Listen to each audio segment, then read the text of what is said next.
Hey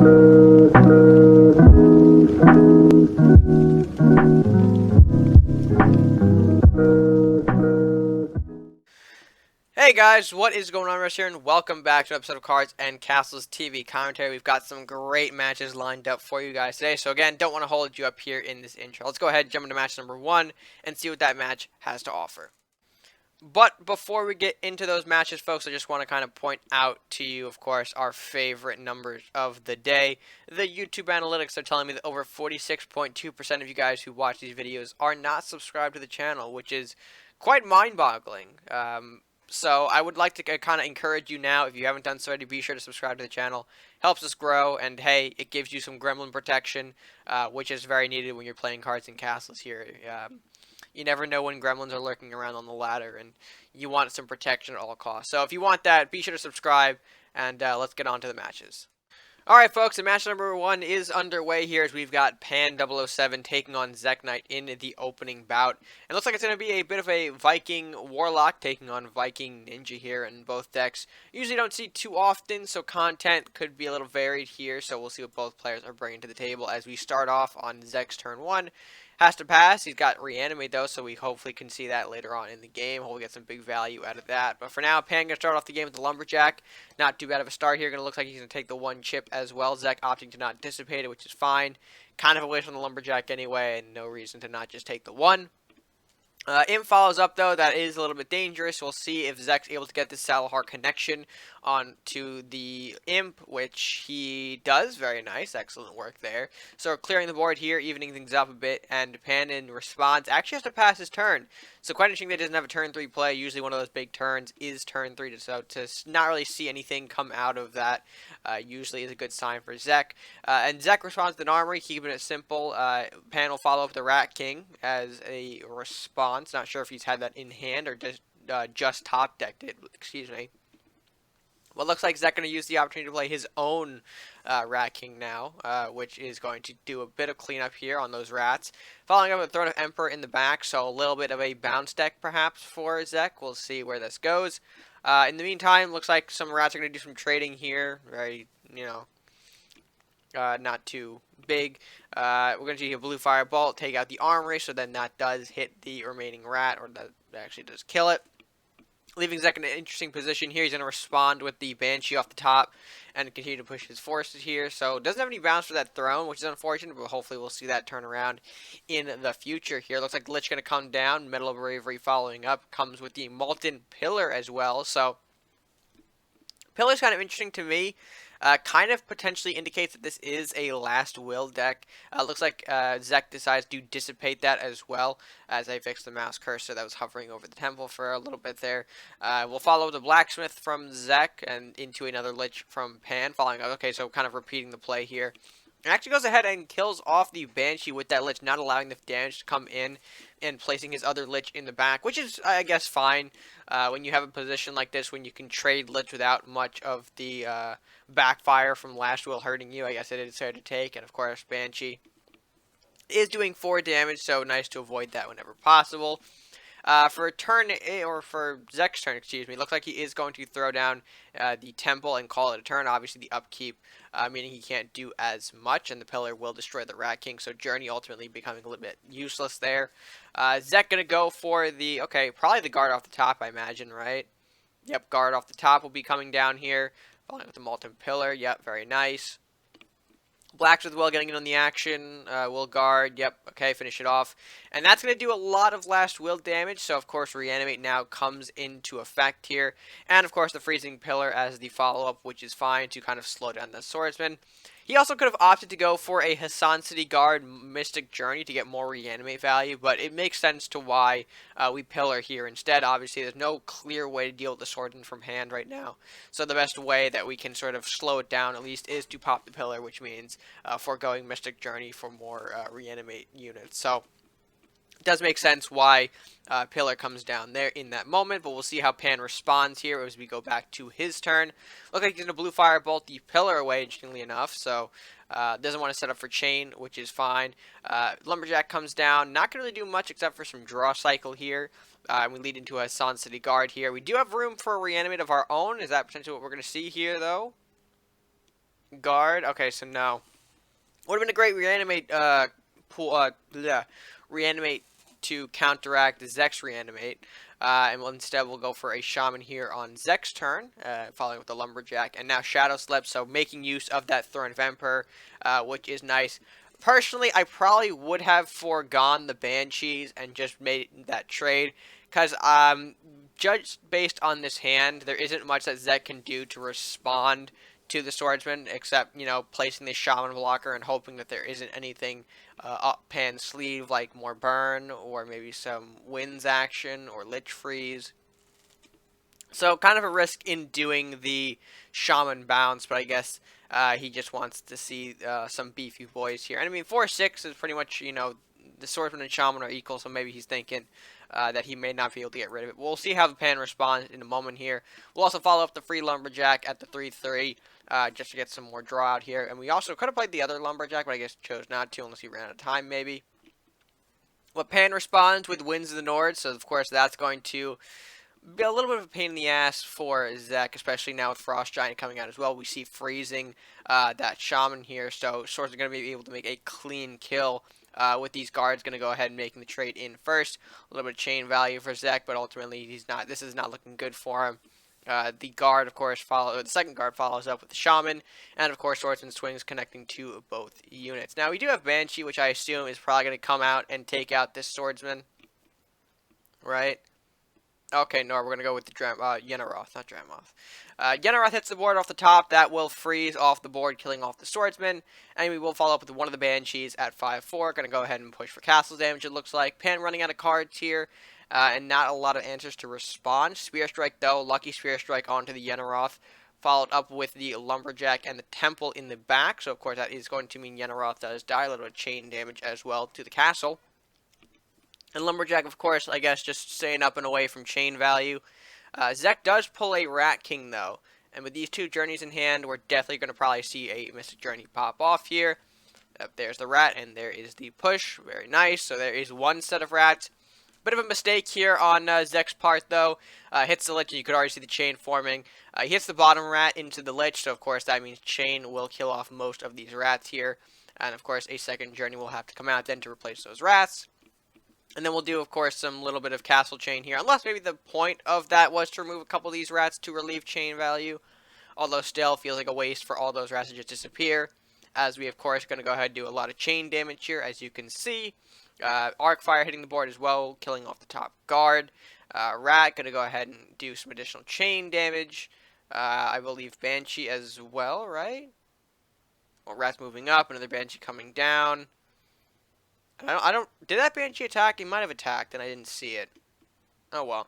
Anyway, Journey gonna go ahead and hit the board here. I think that did freeze off the Banshee. Yes, it did. But it doesn't matter because, of course, there is the surrender anyway, meaning zechknight gets the victory. Nicely done, of course, combining what looks to be, or really just this might be a bounce-focused deck. Obviously, the Rat King Mystic Journey, a strong combination in here, able to overcome what I assume was the Viking Warlock Last Will with Molten Pillar. And again, just overall, great job to Zek for coming out of this one, and great fought match by both players. But with that being said, we still have more matches to get to, so let's go ahead and jump into match number 2 and see what that one's got in store for us. Alright, folks, and match number 2 is going to see Bolas taking on anhngn here. Again, butchering the pronunciation maybe, but hey, I haven't really gotten any sort of clarification on what that is supposed to be. But anyway, regardless, Warlock Crusader taking on Pirate Viking here. We'll see what both players bring to the table as we jump into the matchup here. Bolas looks to start off pretty strong here. Looks like he's got a Lumberjack for turn 1. Very nice. We'll see how anhngn responds to that. Looks like you're going to see... Alright, Lumberjack, very nice. That will, of course, do a trade draw for both players here. So, again, fairly even start for both players as we move into turn 2. We do have the option to go Hovel, which we might take, but looks like we're going to go Hassan City Guards. Probably for more unit presence on the board. That's completely fine. A turn 2 response from anhngn is non-existent, it looks like. So, of course, that means we have room for a Rat Hovel Summon. A bit aggressive, I might add, considering where it is. But, hey, maybe that's the point of it. But this leaves anhngn room to some of the Darkbender, as you can see there, threatening the Hovel. As Bolas now is going to recognize that. He'll play an Armory for his turn 4. And, of course, wall up some units here to kind of persuade the Darkbender to maybe stay away from the Hovel at this point. But anhngn has no fear. Priest comes out to boost the Darkbender a bit. and Darkbender does remove the hovel at no cost. Well, I shouldn't say no cost. Darkbender will be, of course, in the line of fire, but Fear are going to go ahead and mitigate that as much as possible. Rat coming in, though, they're doing some chip to the Darkbender. Rat King follows up as well. So Darkbender, again, continue to be weakened here at this point at a stage where he can die to any one of these units in the next turn. Lumberjack being pushed as well. So Bolas doing a nice job to create a little bit of a mini swarm here to kind of push damage against the castle.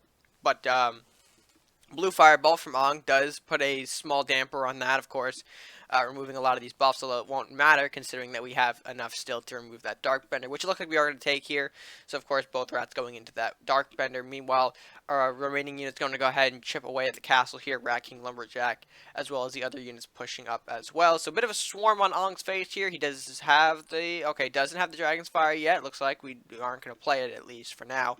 But Lumberjack hits the board, clears away one of those rats. Necromancer as well, so maybe an undead deck here, removing the Rat King, surprisingly, of all things.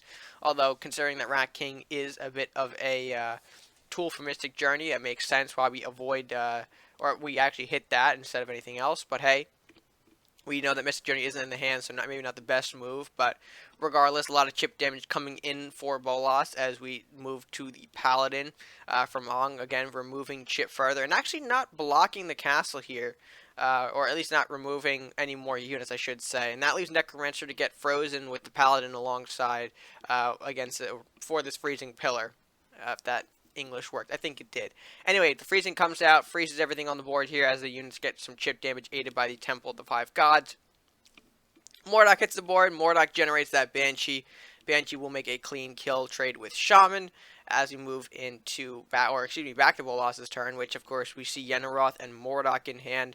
We assume one of those two is going to come out. Obviously, by the look of the units attacking, not going to go for the double armory play, so we want some big unit here. Survey says Yenneroth is the card to do so. So Yenneroth hits the board, freezes off everything, and looks to kind of make a push towards the end of the game. Lord of Chaos, though, hitting the board. Unusual sight for him, as well as a couple of other cards being boosted here by the Priest. Although, kind of surprising that Lumberjack was not taken out in that exchange. I guess wanting to avoid giving Bolas more draw, but, I mean, the Lumberjack does provide a problem. You block off your own summoning space. And, I mean, he can't kill you with the Yenneroth if you remove the Lumberjack up here. So, quite an interesting conundrum there for Ong. But, again, maybe press for time. Not sure. As we jump into back to Bolas' turn. We did draw a Lightning Blade for turn, although can't really use it considering Archidon's on the board here. So, it looks like we're going to go ahead and use double armory to boost all of the units here to kind of maybe push to make sure the game ends. Armory, though, from Ong as well. Looks like Mordock going to generate a Banshee, which leads to face damage, surprisingly enough. Windfall Griffin as well hitting the board, removing the Hassan City Guard. Paladin rushing up, Arcanon, Lord of Chaos, and the Priest staying back to eliminate both the Rat and Lumberjack, respectively. As we go back to Bolas' turn here, looks like he's a bit of a difficult situation. We'll see how he's able to kind of respond to this here. Okay, so Mordock for turn, that's going to hit the board. Remove the Banshee, not looking to block face. Horseman coming down, doing damage to castle, which is big. That's what Bolas really kind of wants, to kind of end this game sooner as we approach sudden death. So that was a good pull for him. And with Mordock on the board here, Paladin looking to get rid of him, although costing his resolve. Frogprince hitting the board, going to heal him up. Very nice. Battle Rage hits the armory because Arcanon lol, and throwing it back to Bolas for turn, who... I think at this point, yeah, it looks like he can go ahead and Mordock that Mordock the Paladin. Another Horseman generates, landing onto the Frog Prince, dying to a bit of chain action there. Arcanon as well, dying to chain here. Putting up a hovel and throwing it back to Ong. I don't think he can really do much unless we see an Arbiters from Ong, but Dragon's Fire hitting the board, Blue Firebolt removing the Rat Hovel, so yeah, trying to do his best to kind of clear the board, maybe stall for an Arbiter's return or Hand to the Saint here, anything of that nature. I think for now, Bolas, though, just going to go ahead and use the One-Eyed Maddie, generating a Karasume in the process, throwing it back to Ong. Sudden Death kicks in. If there's no heals from him at this point, game will be over, so does he have the heals? Battle Cry, okay, that's one goal. That could still lead to... Okay, Arbiter's out of the question. Is Hands of the Saint in? Looks like it's not going to be. Armory comes down, and that kind of crushes the hope of the game for Ong. So that means Bolas does walk away with the win here overall. Very nicely done by Bolas using that Rat Swarm against the colors best known to deal with these rats. Obviously, Dragon's Fire, Blue Firebolt, Flame Storm, all great tools to wipe out rat swarms, which we did see Bolas use at the beginning of the game. So, would things have gone differently? Probably if things like Age of Dragon's Fire and Flame Storm were in the deck. Maybe, but ultimately we can't be too sure. So, with that being said, great match by these two, and again, congrats to Bolas for picking up that win. But with that being said, folks, let's go ahead and jump into our final game of the day, match number 3, and see what goes down. Alright, folks, and for our final match of the day, it will be Vasavan taking on rBloodyMary here, as the Viking Crusader looks to take on the Warlock Druid. We'll see how both of these players do here. As we jump right into the matchup here, we see a bit of an interesting card set for Vasavan. 2 Trents and some Burn, as it looks like both players pass their turn 1s. Vasavan going to go ahead and get one of those injured Trents to the board. Very nice start for him. As a response, looks like Bloody Mary is going to follow up with a Dwarven Miner. Okay, so we'll see if a fair trade happens on the board here. Looks like, yep, it's going to go ahead. Trend for Miner as we set up for the Wizard turn 3 and throwing it back to Mary, who in response looks like going to play a Vicious Sunflower here. Now, we do have the Blue Firebolt as an option. I'm curious to see if that takes shape here. It looks like we're going to go with the Wizard, following up with the Dwarven Miner to eliminate the Sunflower. Just want to quickly note on that play, I personally probably would have gone Drain Life in there at that moment here. We would have probably seen a beefier Wizard here as a result, and we clear off the Sunflower pretty much in the same way we did by sacking the Miner. So, not really sure I agree with that play, but hey, we'll see if that maybe benefits him down the line with the Drain Life in a different scenario. Not sure. We're going to have to see. We'll go with an injured Trent for turn. Alright, I guess that is going to be fine there. Looks like Banshee going to be a response from Mary, which is also fine. We'll see Darkbender in hand. Disintegrate onto the Banshee. Okay, so cutting off the Last Will and negating the spell card that we would have seen from Banshee dying. Looks like we're going to put a stop to that. Meanwhile, getting Wizard and Trent right close in Mary's face here. And Mary not having a lot of responses here. So, of course, Trent going to go ahead and take another 3 off the castle. Darkbender as well. Wizard staying back for now, which is fine. We'll see a Freezing Pillar, though, for Mary's turn. Looking like that's going to cut off the Trent from attacking for now. Although we do see things like Centaur and Bolt in Vase's hand. We'll see what decides to come down here. Looks like Wizard going to go ahead and do the kill instead. Centaur still comes out, though. Removes more castle health as Lumberjack sets up top, minding its own business. Lightning Blade, though, in combination with the Lumberjack, will remove the Wizard. And Cloak of Ice hits the board and freezes off the back units, leaving Darkbender to do whatever he wants in the back there. He has to pick up a Rampage, though, so that is going to do a little bit of more extra damage. As we see Darkbender removing 4 from Castle. Removing Lumberjack as well, following up with the Drain Life onto the Castle. Okay, so hoping to maybe get a Darkbender boost, but instead getting the boost on the injured Trent. I forgot the card for a minute there. As we see a coin into Yenneroth. So, notice a lot of freezing effects actually kind of taking in this game. Cloak of Ice, Freezing Pillar, coin Yenneroth. Pretty much stopping what would have been game over probably about a turn or 2 ago. And we just stalled it out with the freezing cards. It's a reason why, if you're running Viking, always incorporate some kind of freeze, whether it's Yenneroth in the late game, whether it's Pillar just for some additional stall. The freeze is just such a useful tool, and pretty much one of the reasons why Vikings is a pretty dominant faction, in my opinion. But anyway, continuing on with the matchup here, we'll see how Vesa responds to the Yenneroth. Picks up a Vampire for turn.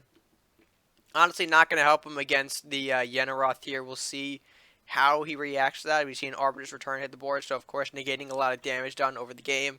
Arbiter removes a Centaur, which is the right play. Same with the Yenneroth onto Darkbender. You want to kind of get rid of all these units here. We'll let Vampire do what he wants to, but obviously probably not going to do enough, as we see the Yenneroth get pushed back. Vampire takes a chomp out of Castle here. We'll probably see the newly drawn Centaur, come in and do additional damage. I'm really just trying to put Mary on a clock here. But given the fact that Mary has healed the Castle, it shouldn't be too long before we see a bit of a comeback build up here. So Vampire gets killed off by the Yenaroth. I believe something else removed the Centaur, although I just forgot which. But anyway, no matter here. We've got more Dwarven Miner and Lumberjack making a push here. A Miner from Vasavan and a pass. So not using the Dragon's Fire just yet. Want to see if Mary's going to put out more units for him to Dragon's Fire. As we see the Lumberjack and Dwarven Miner take some castle damage out. And there's a big boy in Ragnar. Not something you see every day, but he does hit the board in this case here. So Vesa have to find a way to kind of block off a lot of damage coming onto the face here, which he does in a way. He removes Yenaroth and those smaller units, but leaves Ragnar on board, which is going to be big here for Mary. If Mary has any sort of buff, it might be over. We see an Arbiters come down. Okay, so healing. Yeah, more healing is not what Vesa wants to see, so this might be the end of the game here. Arbiter comes down for an additional 4 on top of Ragnar's 7 to bring Vesa down to 5. Vesa picks up a Fear for turn and bolts, so he can get rid of Ragnar, but I don't think he's going to be able to do 17 in the amount of time he has. And yeah, he sees the writing on the wall, so he goes ahead and surrenders. And overall, incredible use of freeze by Bloody Mary here in the matchup. Again, kind of reinforces why freeze is such a dominant tool in Vikings, and why Vikings should be just always running some sort of it in general. As much damage as Vesa did to the castle, I mean, you saw he got him down multiple times in the match there to near death. However, the freeze cards were just able to stall off long enough to really let Mary turn the game around and ultimately win off of that sort of Yenaroth. I think once the Yenaroth really hit the board, that's when the shift started to happen. But overall, like I said, great match from both players here, and one neither should be ashamed of. But with that being said, guys, is going to be our final matchup of the day. So let's go ahead and close out this video. Alright, folks, and with that being said, I hope you guys did enjoy this edition of TV Commentary. Let me know what you guys thought of today's matches by leaving your thoughts down in the comments section below. And while down there, if you haven't done so already, be sure to hit the like button, share with your friends, of course, subscribe if you're new or haven't done so already. It is the best way that you can support us here on the channel by clicking that subscribe button at no additional cost to you. Help us grow. We are on our way to 1K, as we have sort of reached that 800 subscriber mark. So I appreciate it if you guys do help us out by leaving a subscribe at the bottom of the page there. But with that being said, that's going to do it for me for now. So until next time, stay gaming.